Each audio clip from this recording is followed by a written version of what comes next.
आज दिनांक 12 मार्च 2025 रोजी दुपारी 1 वाजेदरम्यान भोकरदनजवळ जालना रोडवरील नांजा पाटीवर क्रोझर, जीप आणि ट्रॅक्टरचा अपघात झाला। हा अपघात अतिशय भयानक झाला आहे।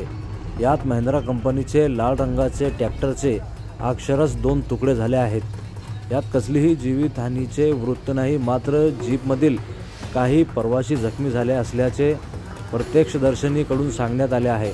आपण पाहू शकतात की क्रोझर आणि ट्रॅक्टरचा भीषण अपघात झाला।